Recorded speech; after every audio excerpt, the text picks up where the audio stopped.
নমস্কাৰ সকলোকে স্বাগতম জনাইছো আসাম কেৰিয়াৰ পইণ্ট ইউটিউব চেনেলটোলৈ তো বন্ধুসকল আজিৰ এই ভিডিঅ'টোত আমি আপোনালোকৰ আগন্তুক অনুষ্ঠিত হ'ব লগা এছএছসি জিডি বা এছএছসি এমটিএছ পৰীক্ষাৰ বাবে সহায়ক হোৱাকৈ মেথছৰ এটা নতুন ভিডিঅ' লৈছো তো এই ভিডিঅ'টিত আমি প্ৰিভিয়াস ইয়াৰৰ কিছুমান এছএছসি এক্সামৰ মেথছৰ কোৱেশ্চন সাম যিবিলাক আপোনালোকৰ এক্সামৰ বাবে অতিকৈ হেল্পফুল হ'ব আৰু ইয়াৰ পৰা আপোনালোকে এটা আইডিয়া ল'ব পাৰিব যে কেনেকুৱা ধৰণৰ কোৱেশ্চন আপোনালোকৰ এক্সামত আহে সো ভিডিঅ'টো ভালদৰে চাই যাব আৰু ইয়াতে ইম্পৰ্টেন্ট ট্ৰিক্স বিলাকো আমি কৈ দিম সো তাৰ ফলত আপোনালোকে এক্সামত গৈ খুব কম সময়ৰ ভিতৰতে এনেকুৱা ধৰণৰ কোৱেশ্চন বিলাক সলভ কৰিব পাৰিব আৰু যদিহে আপোনালোকৰ এছএছসি জিডি বা এছএছসি এমটিএছ এক্সামৰ কাৰণে কিছুমান ফুল সাবজেক্টৰ আসামিজ মিডিয়ামত নোটছ লাগে সো তেতিয়া আপোনালোকে আমাক এই নম্বৰটোত WhatsAppত মেছেজ কৰিব নম্বৰটো হৈছে 8133840965 ইয়াতে আমাক WhatsAppত মেছেজ কৰিব মেছেজ কৰি কেৱল 149 টকা পে কৰিলে আমি আপোনালোকক অল সাবজেক্টৰ নোটছ দি দিম ঠিক আছে আৰু হেবিলাকৰ পৰা বহুতো কোৱেশ্চন কমন পৰিব কমপ্লিট বুকৰ দৰে আপোনালোকে হেই নোটছ খিনিৰ পৰা পিডিএফ খিনিৰ পৰা পঢ়ি থাকিব পাৰিব ঠিক আছে আৰু এক্সামৰ আগলৈকে একদম ফুল প্ৰিপাৰেচন আপোনালোকে হেখিনি পাই যাবগে তো যদি লাগে এই নম্বৰটোত আমাক এতিয়া WhatsAppত মেছেজ কৰি 149 পে কৰি দিব সো এতিয়া আমি কোৱেশ্চন খিনি চাও ফাৰ্স্ট কোৱেশ্চনটো কি দিছে চাও ফাৰ্স্ট কোৱেশ্চনটোত এটা মান নিৰ্ণয় কৰিব দিছে এই ভ্যালুটোৰ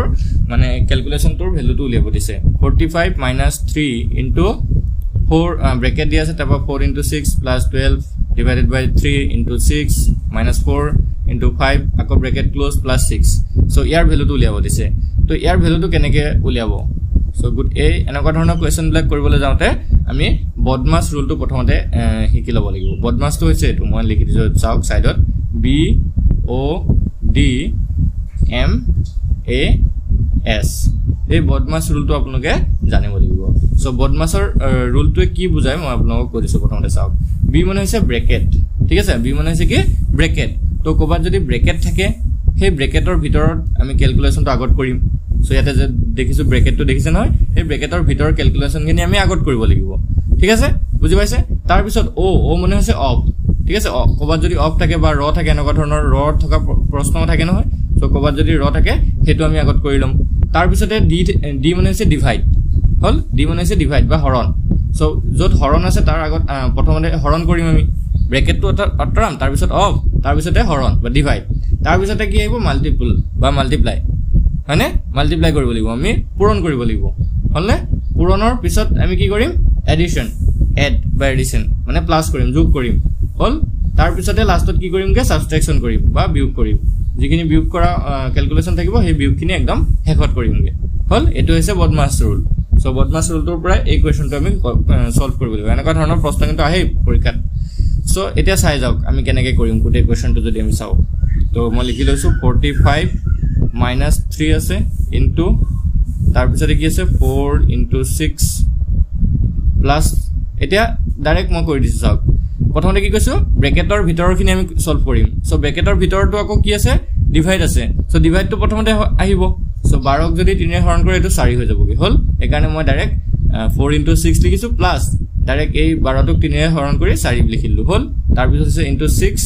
তাৰ পিছত আছে মাইনাস আকৌ 4 into 5 হল আৰু ব্ৰেকেটৰ বাহিৰত আছে এক্সেন ব্ৰেকেটৰ বাহিৰত আছে আকৌ প্লাস 6 হৈ গল এতিয়া তাৰ পিছত চাওক 45 - 3 আছে ইনটু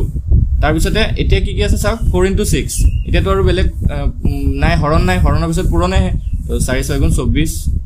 প্লাস আকৌ 4 পূৰণ 6 আছে 4 6 গুণ 24 মাইনাস 4 আৰু 5 পূৰণ হৈছে 4 5 গুণ 20 হৈ গল প্লাস 6 ঠিক আছে বুজি পাইছে এতিয়া লাগে তাৰ পিছত আকৌ 45 - 3 ইনটু 24 আৰু 24 যদি যোগ কৰে এটো 48 হ'ব -20 আকৌ প্লাস 6 তাৰ পিছত 45 - 3 আছে ইনটু 48 ৰ পৰা 20 গুছি গলে 48 ৰ পৰা যদি 20 গুছি যায় এটো হৈ যাব কি 8 আৰু এটো 28 হ'ব আৰু প্লাস 6 হল বুজি পাইছে এতিয়া 3 আৰু 28 মাল্টিপ্লাই হ'ব তো 3 আৰু 28 যদি মাল্টিপ্লাই কৰে এটো 84 হ'ব তো 45 - 84 প্লাস 6 হল এতিয়া তো ইজি লাগিছে এখন সলভ কৰিব পাৰিব এতিয়া তাৰ পিছত এডিশন কৰিব লাগিব এতিয়া 45 আৰু 6 এডিশন কৰিব মানে প্লাস কৰিব লাগিব তো 45 আৰু 6 যদি প্লাস কৰো এটো হৈ যাবগে 51 আৰু 51 - 84 হল সো 51 - 84 কৰিলে কিমান হ'ব 84 51 - 84 কৰিলে এটো হৈ যাবগে আমাৰ আনসাৰটো -33 ঠিক আছে আনসাৰ কি হলগে -33 সো অপশন আমাৰ সি টো হৈ যাবগে কারেক্ট আনসার অপশন সি টু হৈ গল কারেক্ট आंसर বুজি পাইছে তো এনেকুৱা ধৰণৰ কোৱেশ্চন কিন্তু পৰীক্ষাত আহে ভালকে চাই লব হল তো নেক্সট কোৱেশ্চনটো লাগবৰ হম এতিয়া নেক্সটটো চাও কি কৈছে 36 মিটাৰ মৰাপাত বিক্ৰী কৰিলে এজন দোকানীয়ে 12 মিটাৰ মৰাপাত বিক্ৰী মূল্যৰ সমান লাভ কৰে সো তেওঁৰ লাভৰ শতাংশ বিচাৰক লাভৰ শতকৰা হাৰ বা শতাংশ উলিয়াব দিছে সো ভালকে কি কৈছে বস্তুটো এবাৰ পঢ়ি লব ঠিক আছে কোৱেশ্চনটো এবাৰ পঢ়ি বুজি নাপালে দুবাৰ পঢ়িব দুবাৰ বুজি নাপালে তিনিবাৰ চাৰিবাৰ হলেও পঢ়ি পিনে প্ৰথমতে কোৱেশ্চনটো বুজিবলৈ ট্ৰাই কৰিব আৰু এসএসসি এক্সামত বেছি সময় আপোনালোকে যেটো নাপাব সো বহুত প্ৰেক্টিস কৰিব লাগিব আপোনালোকে ঠিক আছে ম্যাথছটো বহুত ওভাৰ প্ৰেক্টিস কৰিব লাগিব তেতিয়াহে আপোনালোকৰ এক্সামৰ এটা ভাল ৰিজাল্ট হ'বগে সো সেই কাৰণে যিমান পাৰে আপোনালোকে পিডিএফ টো লৈ পিনে তাৰ পৰা প্ৰেক্টিস বিলাক কৰি থাকিব ঠিক আছে সো এতিয়া এই কোৱেশ্চনটো চাওক কি কৈছে ইয়াতে আমাক 36 মিটাৰ মৰাপাত বিক্ৰী কৰাৰ কথা কৈছে তো বিক্ৰী মূল্যটো আমি লিখি লৈছো তো বিক্ৰী কৰা মৰাপাত বিক্ৰী কৰা মূল্যটো কিমান 36 মিটাৰ হল মানে মূল্য নহয় আসলতে মৰাপাত কিমান বিক্ৰী কৰিছে তো হেতু কিমান হয় 36 মিটাৰ বিক্ৰী কৰা মৰাপাত হল বিক্ৰী কৰা মৰাপাত সো তাৰ পিছত কি কৈছে ইয়াত আৰু লাভ কিমান হৈছিল তো লাভ কিমান হৈছে বুলি কৈছে 12 মিটাৰ মৰাপাত মূল্যৰ সমান লাভ কৰে বুলি কৈছে তো লাভ হৈছে 12 মিটাৰ হল এতিয়া যেহেতু আমি জানো লাভ মানে কি হয় আমি জানো লাভ সমান কি যে বিক্ৰী মূল্য মাইনাস ক্ৰয় মূল্য বিক্ৰী মূল্য বি মানে বিক্ৰী মূল্য বুলি লিখিছো দে বিক্ৰী মূল্য মাইনাস ক্ৰয় মূল্য হল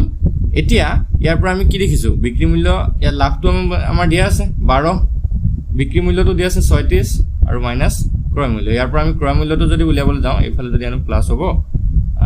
তেতিয়া 36 মাইনাস 12 হ'ব 36 ৰ পৰা 12 গলে এটো হৈ যাবগে 24 হল তো ক্ৰয় মূল্য মানে এটা কি ক্ৰয় কৰা মৰাপাত কিমান পালো আমি 24 মিটাৰ ঠিক আছে সো এতিয়া কি বস্তু পালো হেতু চাই লওক বিক্ৰী কৰা মৰাপাত কিমান 36 মিটাৰ লাভ হল কিমান 12 মিটাৰ ক্ৰয় কৰা মৰাপাত কিমান আছিল 24 মিটাৰ হল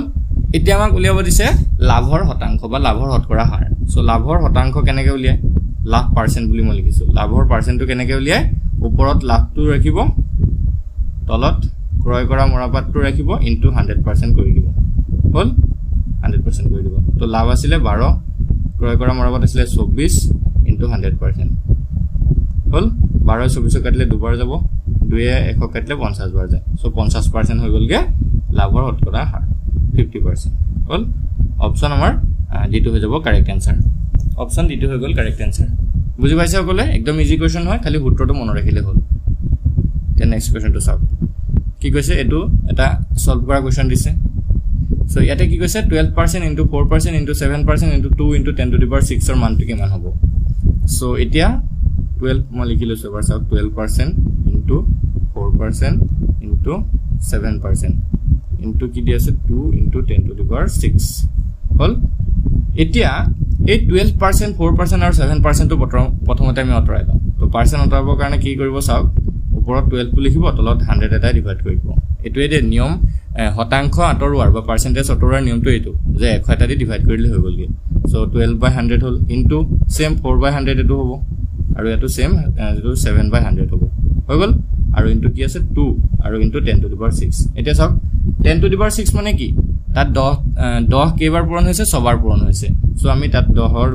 লগত মানে 1 ৰ লগত 6টা শূন্য দি দিলে হৈ গলগে 1 2 3 4 5 6 হৈ গল এতিয়া 1 ৰ পৰা দুটা শূন্য কাটিলো ইয়াত দুটা শূন্য কাটিলো এটো 1 ৰ দুটা শূন্য কাটিলো ইয়াৰ দুটা কাটিলো ইয়াৰ দুটা কাটিলো ইয়াৰ দুটা কাটিলো মানে গুটেই কিটা শূন্য ইফালে তলকেটা কটা গল আৰু ওপৰ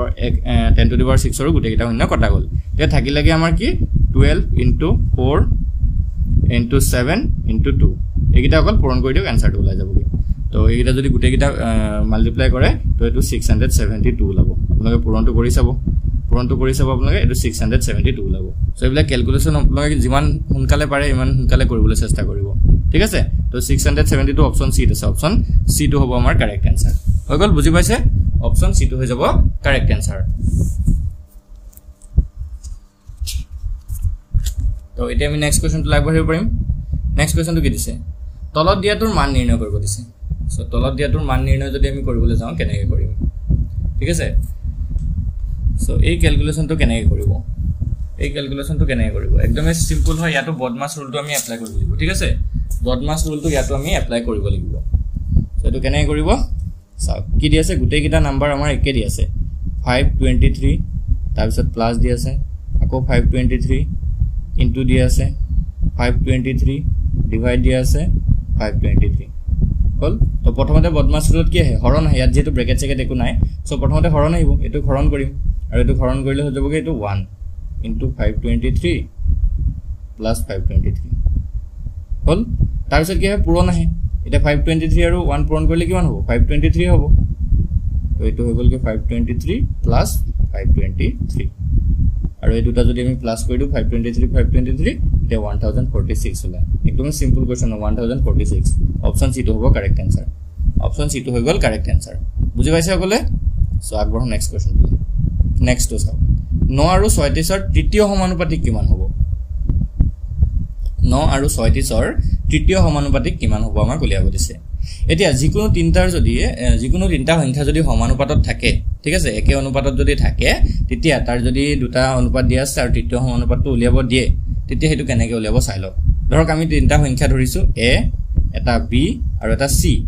এই তিনটা সংখ্যা যদি সমানুপাতত থাকে তেতিয়া হিহঁতৰ মাজৰ এটা ৰিলেচন বনে এটা সম্বন্ধ হয় সেই সম্বন্ধটো হৈছে এনেকুৱা a by b সমান b by c হল বুজি পাইছে a by b সমান b by c এটো হৈছে সম্বন্ধ যদি হে তিনটা সংখ্যা সমানুপাতত থাকে হল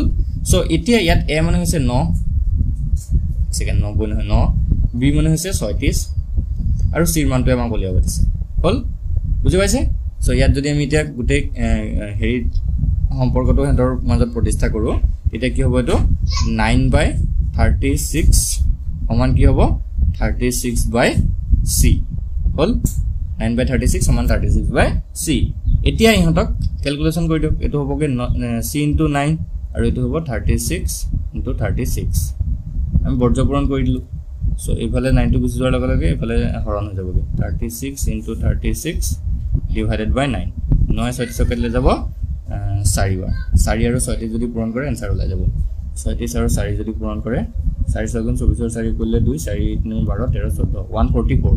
তো c এৰ ভ্যালু কিমান লাগে আমাৰ 144 মানে তৃতীয় সমানুপাতটো হৈছে 144 অপচন সি টো হ'ব আমাৰ কাৰেক্ট आंसर অপচন সি টো হৈ গল কাৰেক্ট आंसर সকলে বুজি পাইছে একদম ইজি প্ৰশ্ন হয় তৃতীয় সমানুপাতটো এনেকৈ উলিয়াব পাৰি নেক্সট কোৱেশ্চন নেক্সট এটো কি দিছে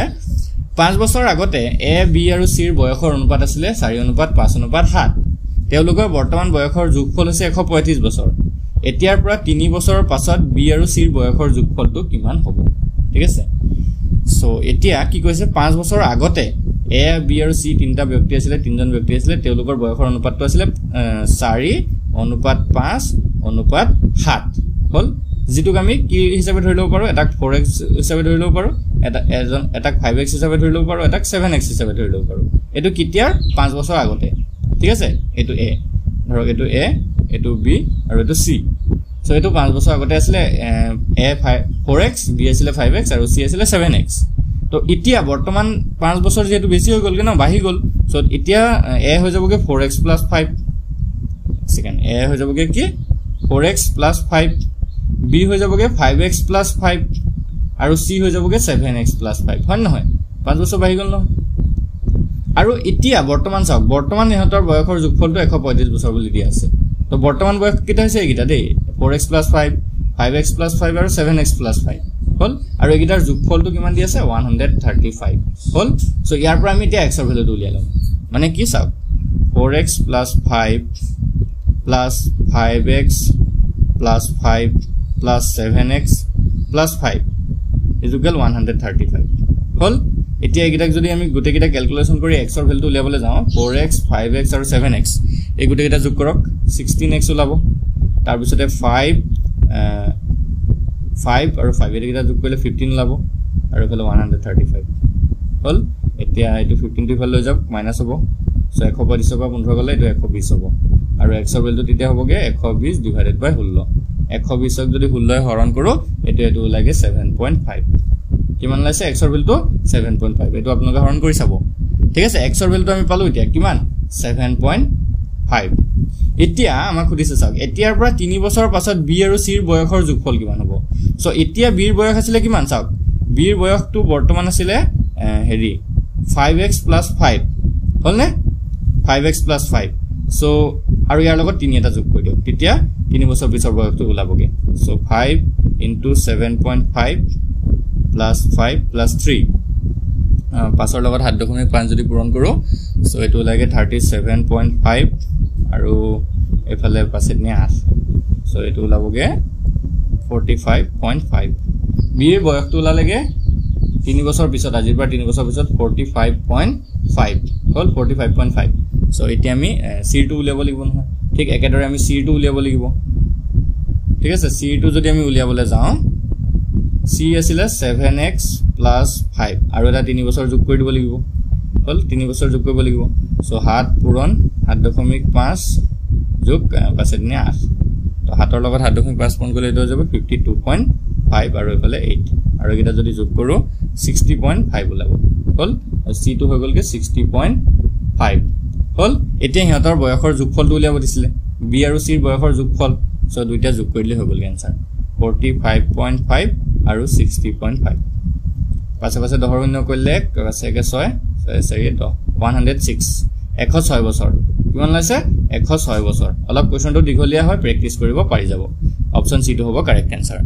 অপচন C টো হৈ গল কাৰেক্ট आंसर কোৱেশ্চন অলপ ভালদৰে আপোনালোকে প্ৰেক্টিস কৰিব তেতিয়া পাৰি যাব আৰু যদি এটো বুজি ভালকে নাপালে তেতিয়া দুবাৰ মান ৰিভাইজ কৰি দিব ভিডিওটো আগৰ পৰা অলপ মানে লগাই পিনে আকৌ চাই দিব তেতিয়া বুজি পাই যাব হল আৰু যদিহে আপোনালোকৰ এসএসসি জিডি বা এসএসসি এমটিএছ ৰ কাৰণে সম্পূৰ্ণ পিডিএফ কিনি লাগে তেতিয়া আমাক এই নম্বৰটোত WhatsApp-ত মেছেজ কৰিব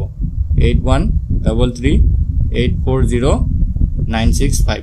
ইয়াতে আমাক WhatsApp-ত মেছেজ কৰি কেৱল 149 টকা পে কৰিলে গোটেইখিনি পিডিএফ পাই যাবগে ঠিক আছে আৰু আজি ভিডিওটো চোৱাৰ কাৰণে সকলোকে ধন্যবাদ